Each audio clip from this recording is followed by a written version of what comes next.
Recording by James Pontololo. The Cats of Ulthar by H.P. Lovecraft. It is said that in Ulthar, which lies beyond the river Sky, no man may kill a cat, and this I can verily believe as I gaze upon him who sitteth purring before the fire. For the cat is cryptic, and close to strange things which men cannot see.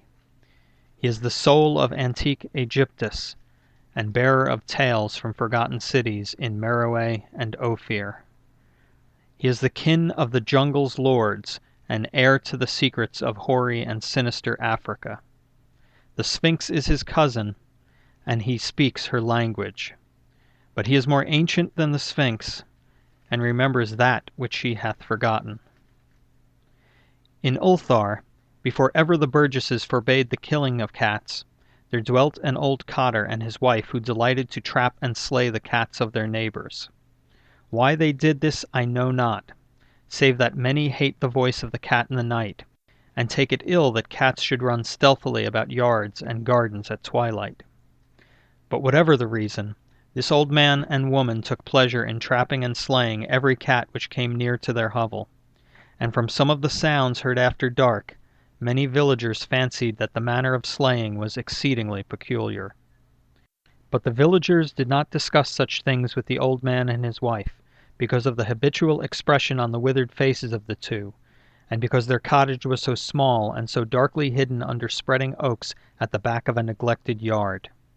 In truth, much as the owners of cats hated these odd folk, they feared them more, and instead of berating them as brutal assassins, merely took care that no cherished pet or mouser should stray toward the remote hovel under the dark trees. When through some unavoidable oversight a cat was missed and sounds heard after dark, the loser would lament impotently, or console himself by thanking fate that it was not one of his children who had thus vanished. For the people of Ulthar were simple, and knew not whence it is all cats first came. One day a caravan of strange wanderers from the south entered the narrow cobbled streets of Ulthar. Dark wanderers they were, and unlike the other roving folk who passed through the village twice every year. In the marketplace they told fortunes for silver and bought gay beads from the merchants.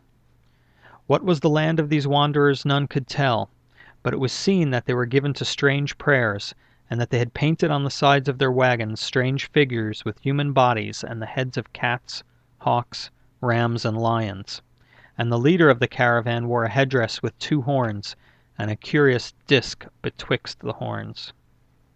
There was in this singular caravan a little boy with no father or mother, but only a tiny black kitten to cherish. The plague had not been kind to him, yet had left him this small furry thing to mitigate his sorrow, and when one is very young one can find great relief in the lively antics of a black kitten. So the boy whom the dark people called Menes smiled more often than he wept as he sat playing with his graceful kitten on the steps of an oddly painted wagon.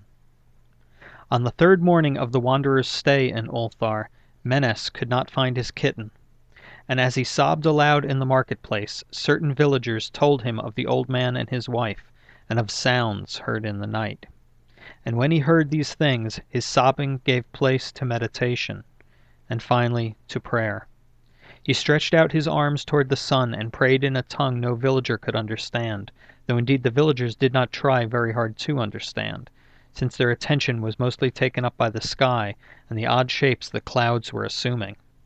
It was very peculiar, but as the little boy uttered his petition there seemed to form overhead the shadowy nebulous figures of exotic things, of hybrid creatures crowned with horn-flanked discs.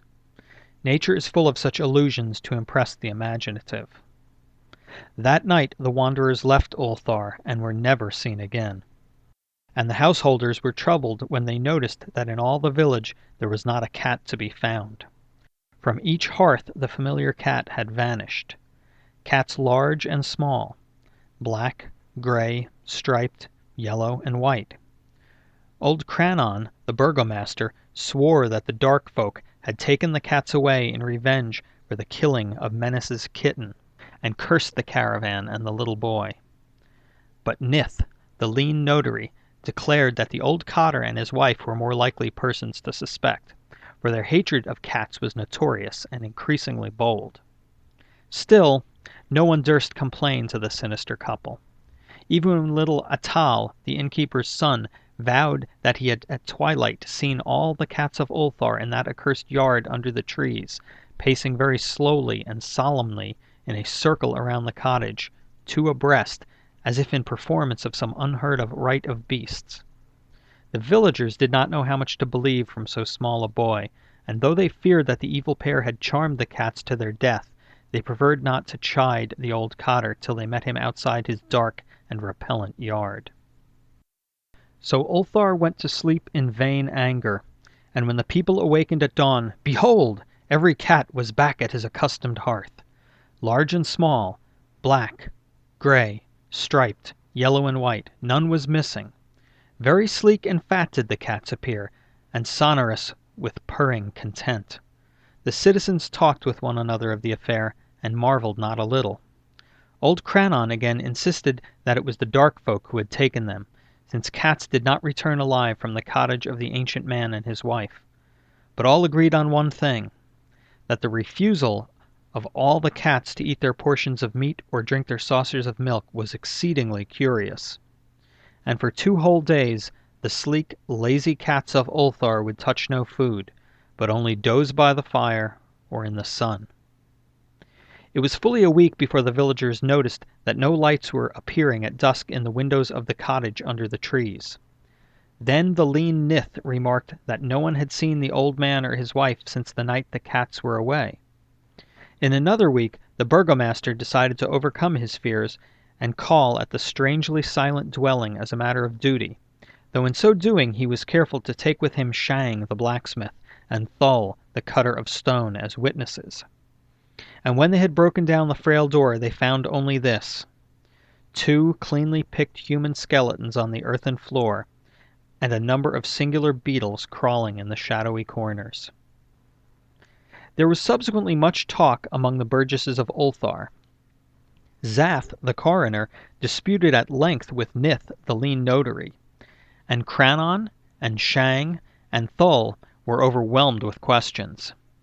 Even little Atal, the innkeeper's son, was closely questioned and given a sweetmeat as a reward. They talked of the old cotter and his wife, of the caravan of dark wanderers, of small Menace and his black kitten, of the prayer of Menace and of the sky during that prayer, of the doings of the cats on the night the caravan left, and of what was later found in the cottage under the dark trees in the repellent yard. And in the end the burgesses passed that remarkable law which is told of by traders in Hatheg and discussed by travelers in Nir, namely, that in Ulthar no man may kill a cat. This is the end of the Cats of Ulthar by H. P. Lovecraft.